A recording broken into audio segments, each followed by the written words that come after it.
The broadcast is now starting. All attendees are in listen-only mode. Perfect. Well, hello and welcome, everyone. Really excited to get started with today's webinar, How to Embrace Flexibility and Manage a Distributed Team. So thank you to all the attendees for joining us today, first and foremost. So today you have the perhaps misfortune of listening to me for a bit of time. I'll just be asking questions though, but we have the absolute pleasure to be joined by Meryl Johnston, CEO of Bean Ninjas. Thanks so much for joining us today, Meryl. Yeah, thanks, Matt. I'm looking forward to it. Yeah, it should be great. So as mentioned, I'm Matt Bunson. I'm the country manager of HubDoc. Some of you may have met me before. Some of you, may have not. Ideally, if you're going to be at XeroCon next week, you'll drop by and say hello. But obviously, I think Meryl is quite a known name, especially in the thought leadership sphere in Australia. So we're certainly lucky to have her here today. Now, throughout the webinar, if you like the content, like what you're hearing, etc., feel free to tweet at either of us. I would love to hear your feedback. And yeah, just really looking forward to getting to this. So some housekeeping items before we get started. First and foremost, we will send you the recording. So keep an eye on your inbox for that. If you had a part of it you want to go back to again and dig into a little more, didn't quite hear it for whatever reason, you'll get that recording, so no worries there. Secondly is just please ask questions. I think that's often lost when you get on a webinar. If you have a question, you can have someone that's thought of it before. That's really how you get the most out of the entire experience. So what you can do is ask questions through the GoToWebinar panel. We actually have a third member of the team, Victoria, who is helping manage the nuts and bolts of today's webinar. She'll be basically moderating and curating the questions so that we can, at the very end, kind of go through them one by one. Finally, please close any necessary windows and applications. Victoria already told Meryl and I to do this. It's a good tip. If you have your phone on, put it away. If you have Slack up, turn it off. Try to be as engaged as you can. We won't try to take up too much of your time, but at least the time you are here, you can be fully engaged. And I guess finally, if there's any technical difficulties when it comes to sound or anything like that you're having, please feel free to ping us in the GoToWebinar panel, and we'll make sure we get on top of that right away. Perfect. So, a bit of table setting. Today on the webinar, we're going to discuss three primary topics. One being the benefits of increasing your firm's flexibility with cloud technology. Second, how to overcome common obstacles associated with hiring remotely and managing a distributed team. And third, how to choose the right cloud accounting apps that will help to better serve a global client base. Now, these are obviously very kind of high level topics, and we hope to dig in more specifically to all of these as we get into it. So without further ado, I think we wanted to start at the beginning. I wanted to dig in a bit and let's hear about really the history of Bean Ninjas. So, if we go back to the beginning, Meryl, and I know it might not be that long ago, it might seem quite a while ago. When did you start Bean Ninjas and why? So Bean Ninjas started in July 2015. So we're just a little bit over 3 years old now. And there was quite a bit to the why. I had been working in accounting for many years. I moved to the Gold Coast from Melbourne for lifestyle and had found that I was working long hours, and that was what encouraged me to start my own business. But Bean Ninjas wasn't actually the first business that I created in that transition from working as an employee to starting my own business. That first step was a business called MCJ Consulting, and I was still in the accounting industry, and I was doing cloud accounting systems, setups, and integrations. And in that business, I noticed a couple of things. It was difficult to manage cash flow with project work, and it was also difficult to build a team and scale when I was doing custom projects.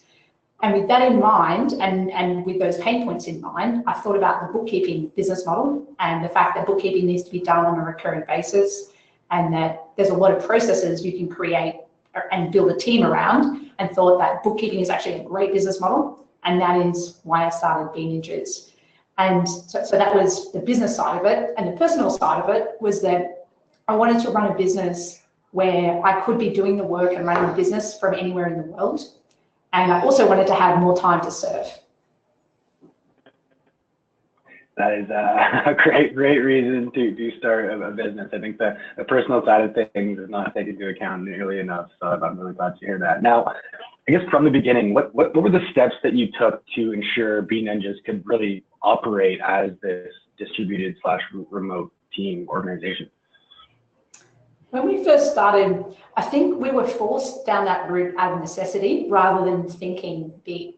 My business partner lived in Sydney and I lived on the Gold Coast. And because we were based in different cities, we had to collaborate using cloud tools because we didn't have the luxury of sitting right next to each other and being able to communicate in that way. And so that meant that we were using tools like Google Apps for Work, Google Docs as a way of communicating, making sure that we were in the same version of everything. And we were communicating with tools like Slack and project management. We used Trello. And that laid the foundation for then hiring other team members who didn't need to be in the same location as us. So I think we were lucky. I mean, at the time, it didn't feel like we were lucky because there's a lot of challenges related to being in different cities, but it did mean that we laid the foundations from the beginning so that we could build a distributed team and also work with clients that were not based in the same cities as us. Right. So you're not having to go back and kind of enforce change management on existing processes. You just kind of started as this remote team from the get-go. So it all kind of made sense. So I guess, how and when did you realize the global potential of the business? Now, I'm fairly certain you do have customers around the globe, but was that the focus from early on? It wasn't. And that's actually quite interesting too. So our business, about 50% of it is Australian clients, and the other 50% are clients based overseas, mainly in the US market. And when we first started the business, in that first 6 months, we actually started to get referrals for a number of US clients. And I think that was the market that we were in. We were serving a lot of online businesses who collaborated with other businesses which were run out of the US or had US founders who weren't actually in the US. They were living somewhere like Thailand, but their reporting was in the US. And so we had enough referrals that it actually made sense to explore whether we should start serving US clients. And so we looked at what our risks were and how would we mitigate those. And we figured out that if we hired a US CPA and we were very conscious of what work we were going to do and what we weren't, then we could mitigate our risk enough to give it a go. And so that's what we did. We found someone, a US CPA, to work with us. We tested that market and found that it worked well, did really good work, and then got a lot more referrals. And again, because we built that foundation of a cloud tech stack and a distributed team, it wasn't that difficult to add on someone who was based overseas as compared to hiring another team member in Australia. And serving those clients, again, it was quite a similar process. Yes, there were different rules around things like sales tax, but it wasn't that different. The fundamentals of how we were doing the bookkeeping, how we were onboarding those clients and working with those clients. Mm-hmm. So you sort of began touching on that in the last question, but if you were to hone in on the key benefit that you think your team experiences by operating as you do as a distributed team, like what would be that key benefit? There's probably a few. From the team's point of view, I think there's a big benefit to them. So they're able to have control over their lives in terms of where they want to live. So we have team members that spend part of the year in one country and part of the year in another, or so Mike for our teams are leaving next week to spend 2 weeks in Bali, and that's not a holiday, he's just working in Bali for a couple of months because he wants to experience that. So from a team point of view, I think it really helps us to retain talented staff who want to have control over where they're living and also over their schedule, because it means that we don't necessarily need set office hours because we don't have an office that everyone's coming into. We can have that flexibility. So from a team point of view, I think it means we can keep our team members happy and engaged, and they're enjoying their work and their life outside of work. And from our clients' point of view, I think it also means that we can better serve our clients. We've got team members that are in different time zones around the world. So there's always someone that's online that can respond quickly, and different client bases will want different things. And I think it's important to understand what your particular clients want, but we know that ours really want fast email communication response times, and that's something that really differentiates whether they're getting a good experience with us or not. And by having team members in different time zones who are willing to work either early mornings or in the evenings to fit around their schedule, we can really better serve our clients. Got it. So I guess to dig more into that, is it sort of an account management model where someone in the time zone manages clients there, or is there some overlap where if there's a question needs to be answered, someone else can pick that up if needed? We do have the account management model, but we also have oversight. So we use a tool called Health Scout. All of our emails funnel into that. We use one email address to serve everyone. All of our emails funnel into this tool, and we've got workflow rules set up that allocate them to the bookkeeper that looks after that client. And then each client also has an account manager, which is more the relationship side of things. But then our operations manager is going through that on a daily basis, making sure that there's nothing missed and everyone's getting a fast reply, even if it's just to say, hey, we're in the middle of month end, this is going to require more investigation, we'll get back to you in a couple of weeks.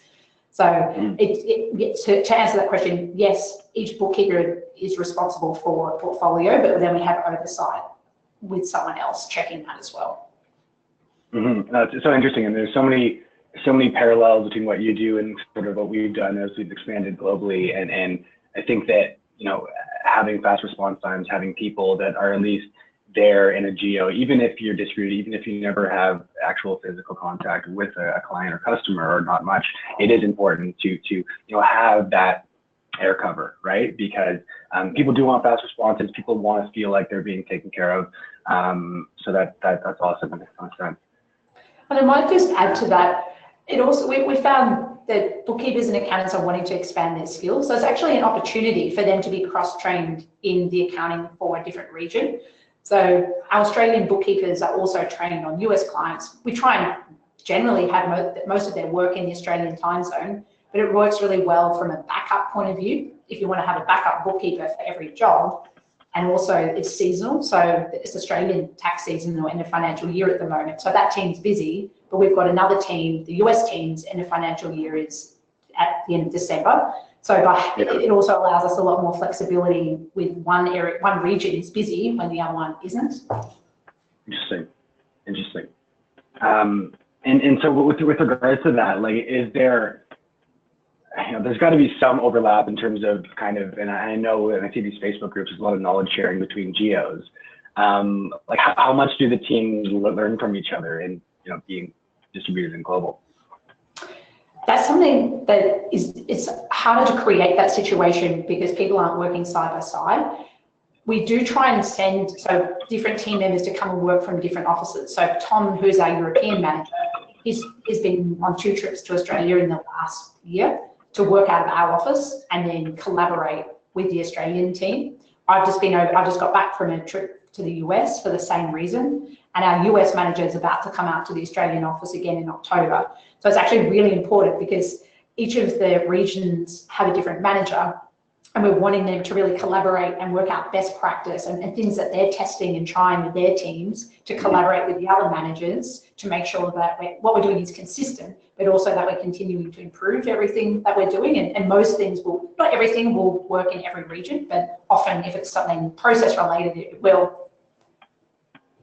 Yeah, I think you're absolutely right. There's at least kind of nuggets that you can pass along and people can learn from each other. Now, to mention to everyone, Meryl has literally just flew in from a flight earlier this week, so he's probably still jet lagged. So another big thank you to you, Meryl, for joining us today.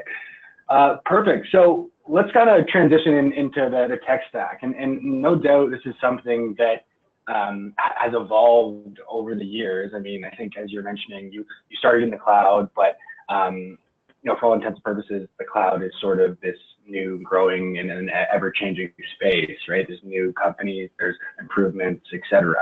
Now, I guess initially, and maybe even as you've gone on, how did you choose your cloud accounting app stack? I wish that I could say we were very intentional about it from the beginning, but I think at the beginning, when we first started the business, we just were trying to serve as many, we were just trying to grow, and we were looking after clients from all different industries. And so when we took on a plumbing client and they used SimPro, then we needed to learn how to use SimPro. So it wasn't that we had intentionally gone out and decided to learn that particular app or add-on. It was more that the needs of our clients dictated that. And it was only as the business progressed and we started to identify our niche, and within that, a couple of different market segments like e-commerce, and then understood that the e-commerce clients that we serve mainly sell on Shopify or Amazon, and then progressed that to, okay, well, we need to really understand these tools. So at the beginning, we weren't intentional. It was more that we just had to learn what our clients wanted. But as we found that niche, then we could really understand, what does this market segment need? What apps are the best of breed for these particular clients to use? Let's make sure that everyone in our team really understands these apps and can roll them out really well to serve those particular clients. Mm-hmm. Mm-hmm. Now, when it comes to like evaluating a new app, what is your criteria? And I guess there's different sides of this question. There's the client-facing and then internal tools, but there's probably some overlap. So what's sort of the criteria you're looking for? So if it's client-facing, first of all, is it going to serve our customers? So is it going to help them in some way, make their lives easier, make it easier for us to process their bookkeeping? Is it going to add value? And then what I'm very high up on the criteria is data security. Obviously, we're trusted advisors as accountants and bookkeepers. And so I feel like we really need to be conscious of data security for our clients, and that it would be hard to maintain a relationship of trust if we recommended something that had a breach. So that's something that we always look at, first of all, to make sure, do they actually have good security? And so something like Xero, when we first decided we were going to be 100% Xero firm, that was what we first looked into. And I'd say that most Xero add-ons would, but it's still important to check that. And then also, I mentioned previously, just looking at whether it's going to add value to customers. Is it easy to use, and does it fit with the rest of the apps that you're using, and does it make sense? For us, looking at something like HubDoc, we looked at what our clients needed, and a particular pain point that we had was getting bank statements from all of our clients so that we could do bank reconciliations. If you don't do that process, how do you know whether you're missing transactions from a bank fee? And so we identified that as a pain point and then went out to find a solution for that. So I think it can come from internally. Is there a problem that you're trying to solve, and then looking for an add-on or an app to solve that, or from customers? Whereas if it's an internal tool, then I think it's less about the clients that you're serving and is there a particular pain point internally. And as an example, we recently moved to new practice management software. It was quite a big process, and part of that was getting the team involved in that and really understanding from them what they saw the issues with our previous practice management software were, getting them involved, doing surveys, having calls, so that they were invested in the solution when we then came to roll it out. And so that process took about 6 months, from identifying the problem that we were solving, the issues with our current practice management software, testing different tools, getting the team on board with the solution that we thought was best, and then giving everyone training and rolling it out.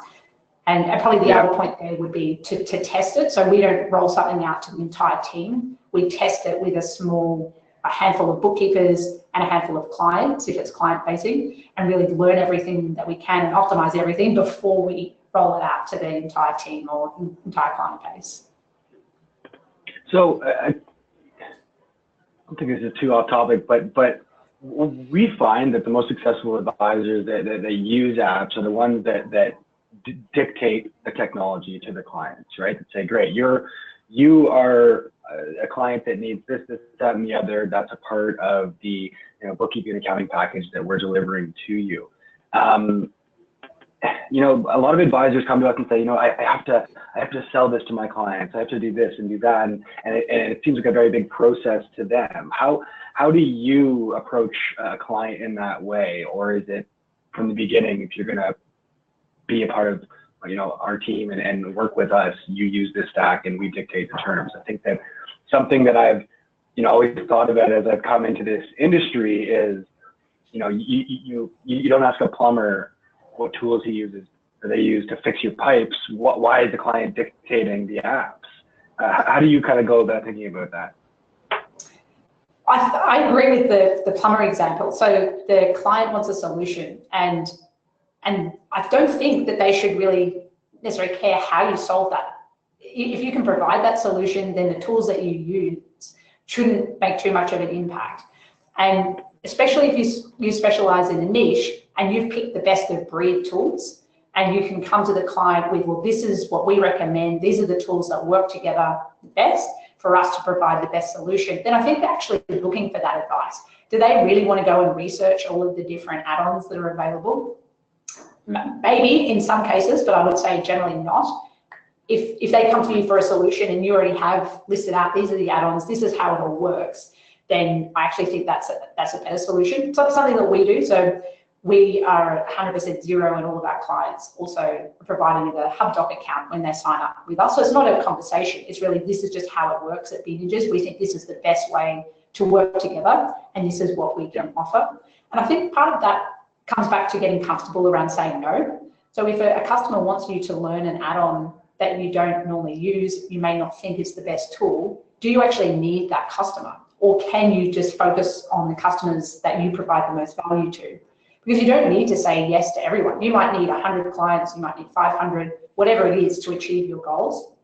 But you may not actually need to say yes to every customer and change all of your processes to serve that one client. So I think it's that comes back to getting comfortable about who are you serving and how do you serve them well, and getting comfortable with saying no to things that are outside of that. Yeah, interesting. Now, with regards to like adopting a new tool, how do you onboard staff when they're distributed on a new tool, or do you have a champion for every app that's kind of the go-to for questions? How does that work? It is, again, it's harder with the distributed team. We do have a champion for every app, and so that is the person that liaises with the software provider. They're the one that would usually set up accounts, so that we've got a clear way of managing that. They're also responsible for answering any questions. They may not know the answer, but they can at least liaise with the software provider to get answers, and then they also would run training internally. And again, we don't necessarily try and train that entire team at once. So the champion would probably train managers first, and then the champion together with the managers would then train people within those teams. And I found that with managing staff, a lot of it comes down to patience, because you want to roll out apps as quickly as you can and improve people's technical skills, but also, especially with bookkeepers and accountants, they've got a client portfolio to serve, and that's always the first priority. So trying to find downtimes, or for us, the third and the fourth week of a month are less busy because we're getting reports out the first and second week. And so being aware, we need to do training. We need to schedule training at a time that actually is reasonable. Yeah, it makes sense. That's interesting. So I guess with regards to that,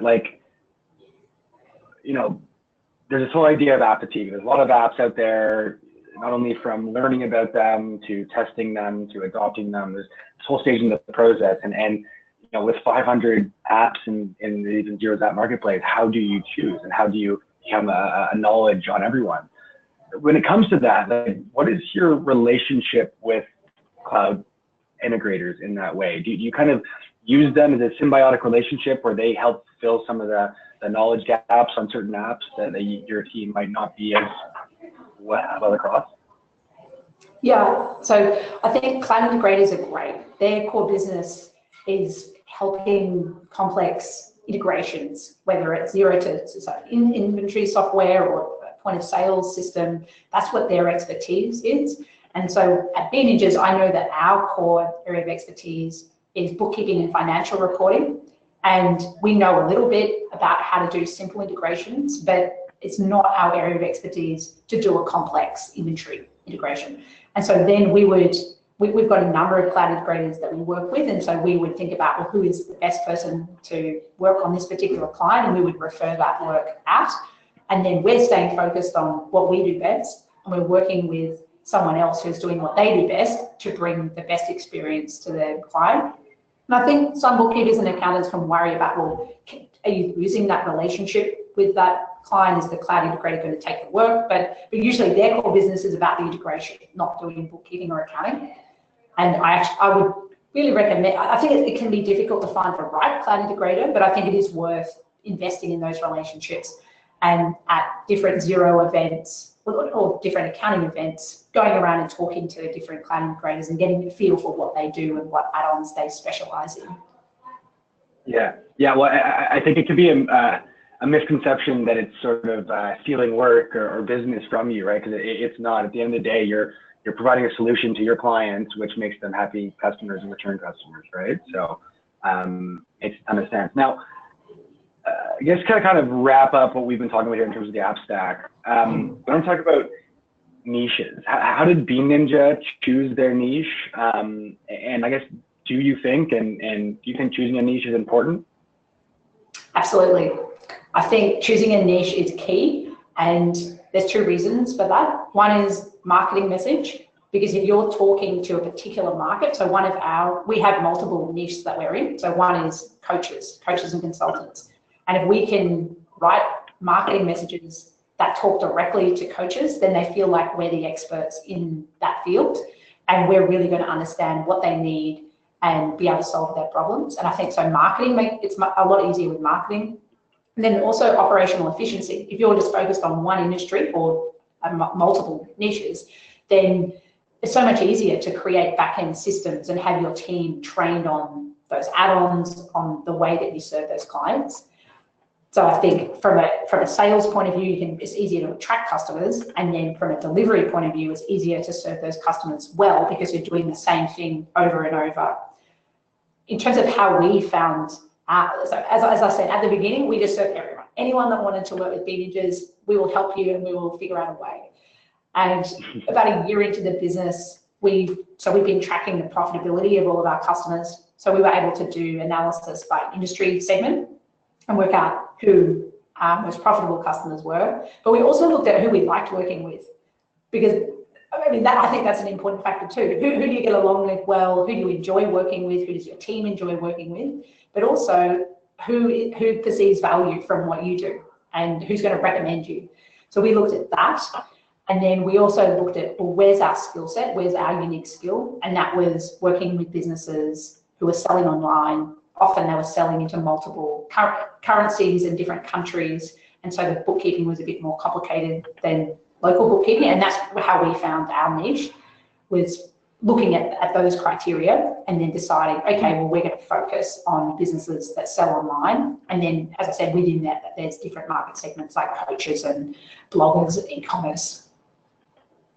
Yeah, it's so interesting, right? Because there's so many varying degrees of why a focus on a niche is important, from marketing and promoting your business to actually working on the client files. You're so much more able to create repeatable processes, right?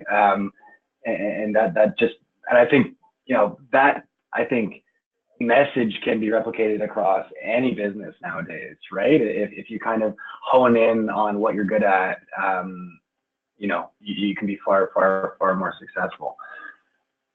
Perfect. So we're going to scroll over to managing a distributed team and start digging into that. Meryl, do I still have you there? It looks like your video froze, so hopefully you're still online.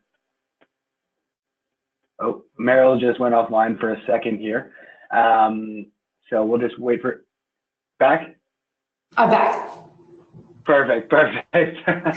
not too long. As I said at the beginning, it's not a webinar without one or two technical glitches.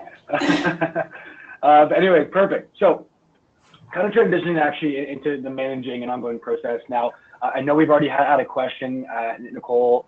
We're going to get to that just after this section here, so patience, please. But I guess when it comes to managing the team, what are some unique challenges you face when doing that? I think the key challenge is building culture and not having those opportunities, those impromptu opportunities that come up when you work from the one location. So there's no chance meeting in the kitchen or walking into the office at the same time as someone. None of those opportunities happen without us creating them. So we need to be a lot more intentional about creating opportunities for the team to spend time together, and whether that's paying for them to go on trips where they meet face to face, or just having scheduled calls, video calls, and having time to get to know each other, not just have meetings to talk about work. And so that's something that we're conscious of when someone joins the team. How do they get to know everyone? And so they have, our team's small enough that we can do, when a new person joins, they can have one-on-one calls with everyone to get to know the team. We're also conscious of how we run our meetings. So I think building the team culture and having everyone working towards the one vision is a lot more difficult when the team is distributed, but there are ways that you can get around that. So there's definitely pros and cons of the distributed team. And I feel like in our case, the pros definitely outweigh the cons, but thinking about how you still have everyone on board and feeling like they're part of the team and that they've got good relationships with the rest of the team is more difficult, but technology can help with that too. For sure. I mean, I completely agree with that. I think that as long as there's kind of there's a will to do it with the technology that we have at our disposal today with Zoom and GoToWebinar and Slack and et cetera, it becomes much more of an intricate, sort of a, you know, interconnected team, even though you are kind of remotely based. Now, I guess when it comes to that, you mentioned you try to get everyone on face-to-face. Like how often would you meet one of your team members in person? I probably see team members the most because I travel and also we're bringing people out to the Australian office, which is what I'm part of. But each of the key managers might do 2 trips a year, and that might not be, that's not to see the whole team, that might just be to see someone else in the team. So Tom in Manchester going to the Serbian office or coming out to the Australian office. So the Australian team will see each other a lot more, even though the office is on the Gold Coast, but we've got people that are spread all around Australia. They would see the Australian team a couple of times a year or more, but maybe not the team that are overseas. So we're still trying to figure that out. We do want to do get to the point where we're doing team retreats and bringing everyone together, but the budget's not quite there yet. Give us a few more years. Yeah, I think that's a dream for just about any company, right? So I guess with regards to the team retreat, I know you're a couple years away from that, but you mentioned something about like a conference that many of you are going to be attending soon. Yeah, so this probably comes back to the niche point. Because we're in particular niches, we can sponsor different conferences and different events. So there's a conference that we go to in Bangkok. We've been sponsors for the last 3 years. And so I usually go to that, but this year I'm not, and I'm sending a couple of different team members. So there, they'll get to meet with each other. These 2 team members have never met face-to-face before. And then they'll also get to meet a number of our clients. Sorry about the background noise. There's some construction going on. I work above a brewery and there's some construction going on. It's just lucky you. Yeah, so just to follow on from that conference is a great opportunity to bring the team together, and then it's not that far from the Australian office, so they'll fly back to Australia after the event. Yeah, that's perfect. That's perfect. I mean, I think it's probably a great way to spur kind of interest in future retreats that you may hold. Now, kind of transitioning into the management of the team. Now, coming from a company where our values are very important to us, and we do try to live them every day. What are your team's values, and how did you choose them? We've got 3, and they're easy to remember. A team member pointed out that the acronym is FAT. We have freedom, always growing, and trust. And I'll just briefly explain those. So freedom is about everyone in the team having control over their time, their location, their schedule, and we're trying to create that for clients as well. Always growing is about continuous improvement in everything that we do, in our personal lives as well as in business, and just trying to always just move the needle and make little incremental steps, and being open to feedback and constructive criticism. And then the last one, trust, is about behaving with integrity. And we are in the accounting space, so we want to be trusted advisors. So doing, again, all those little things about keeping our word and doing what we say we will, and behaving in a way that we can build trust and have integrity. So they're what our values are. But the way that we came to them was quite a long process. I think we had been living out those values without actually having been explicit about them. But the way that we came to the point of narrowing it down to 3 was we did, again, a team survey. We did multiple team meetups, including a whole team meeting where we discussed, we had the whiteboard, we had people on Zoom calls from all around the world on this one call and brainstorming what our values were, discussing what they meant to us. And from that, we then narrowed it down to the 3 values, which we only wanted 3 because we wanted them to be easy to remember and for everyone to live them out every day. Yeah, And makes sense. Now, I guess if they're, you have easy to remember values, and I think they're great, by the way. But I guess how do you keep your team accountable to these? Is it regular sync ups? Is it kind of customer feedback? What's the thing that kind of keeps everyone accountable to these kind of core values? I think part of it is just about talking about it. So just when we can in team meetings, one-on-one meetings, bringing things back to what those values are.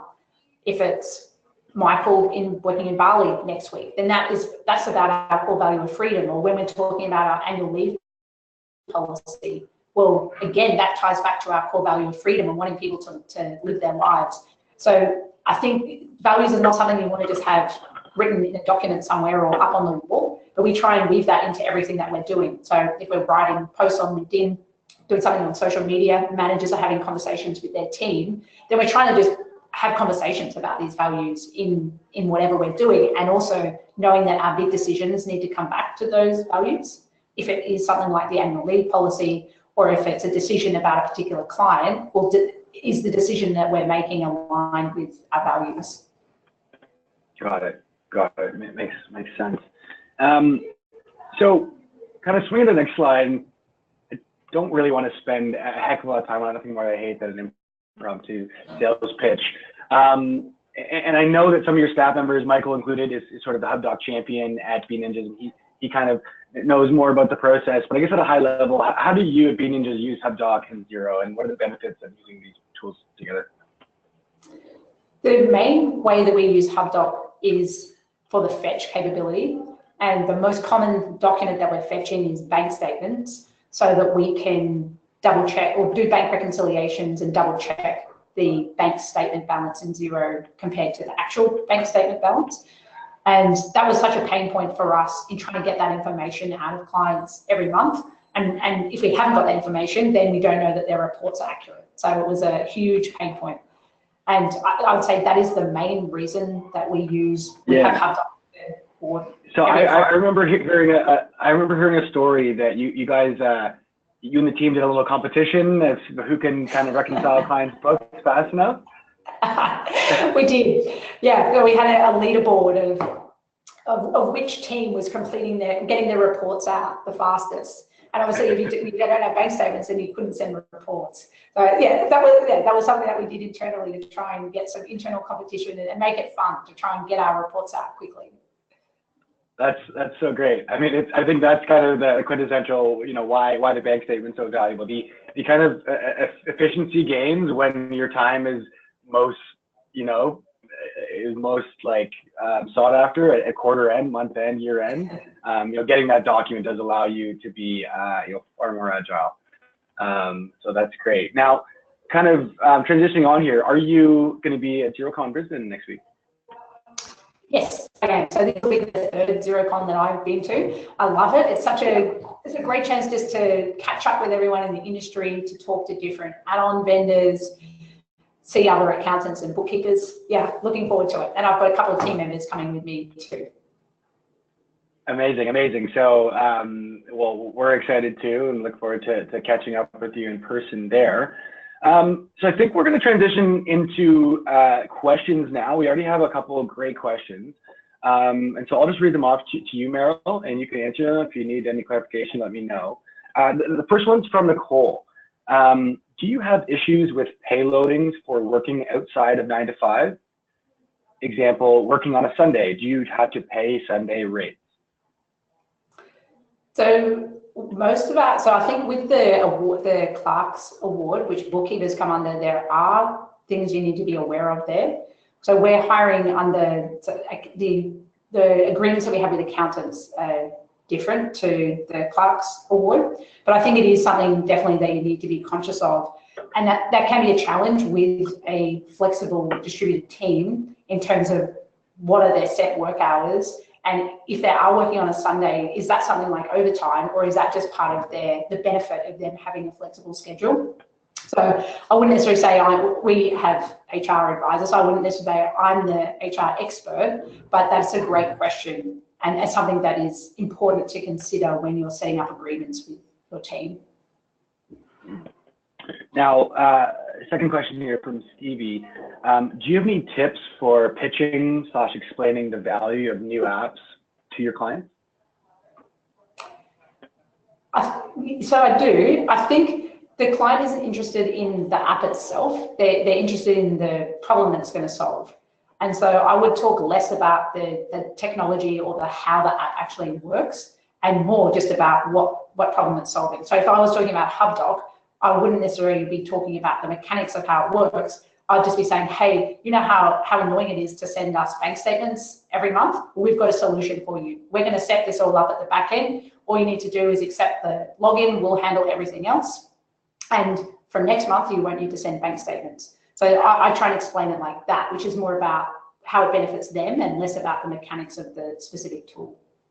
Yeah, I like that. I think that a lot of the value can get lost in the shuffle if you're getting too much into technically how it happens. It's explaining the solution that not only you're providing as holistically, but that app will provide that.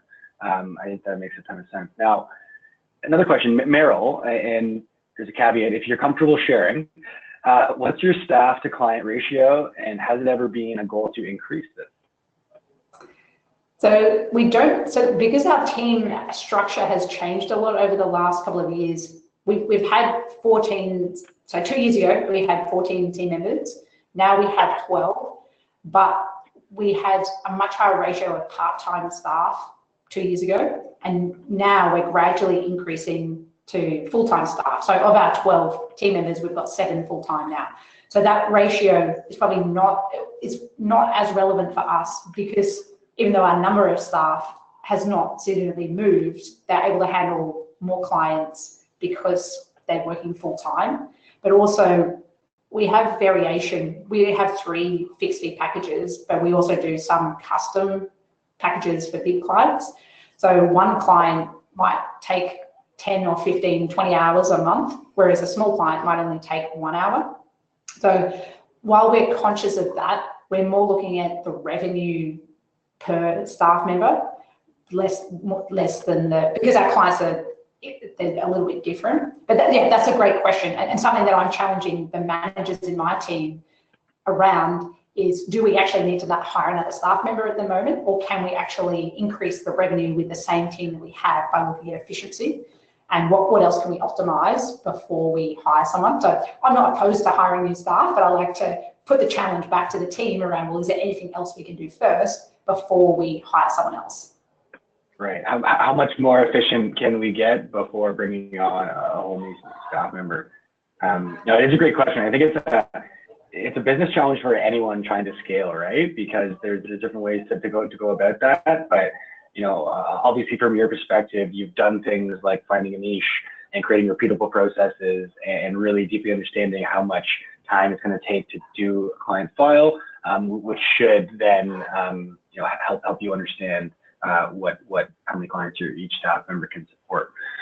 I'll just add one other comment to that. I think it's important to keep an eye on profitability too, and rescope work regularly, because if your clients are growing, which ours are really fast growing clients, so the job might take 1 hour now, but in 3 months time, the transaction volume's doubled and it takes significantly longer. So that's actually something else that if you're looking at any ratios like number of clients to team member or revenue, then make sure you rescope work regularly, because otherwise things that were profitable may not be.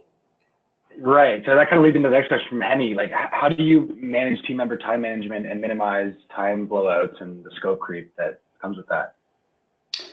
So 2 separate questions. So scope creep, each team manager is responsible for scope and scope conversations with their portfolio.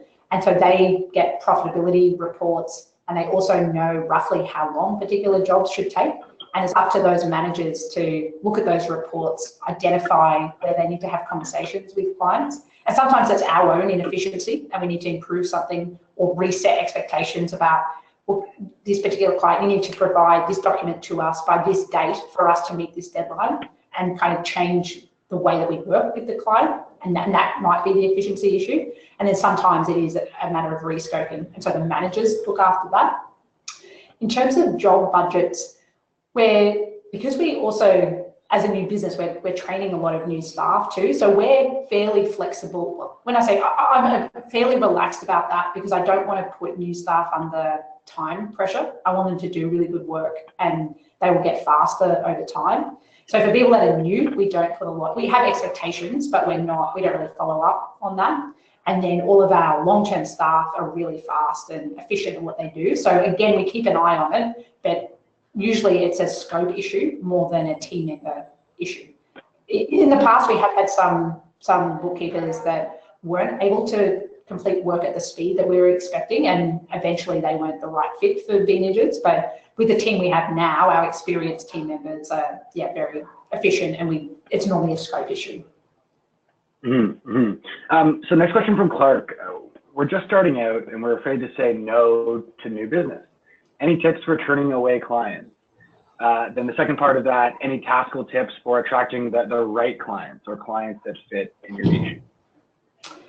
So tips for saying no, I think you can reframe the no. So it doesn't have to be no, we don't want to work with you. It's I know of someone that can better serve your needs, can better serve you. So we're not an expert in plumbing, but I have this recommendation of someone that is, and they are going to do a better job for you.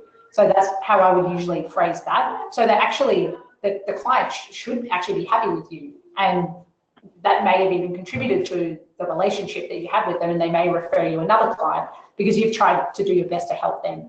I think something else is just being aware of your cash flow. So sometimes you can't say no.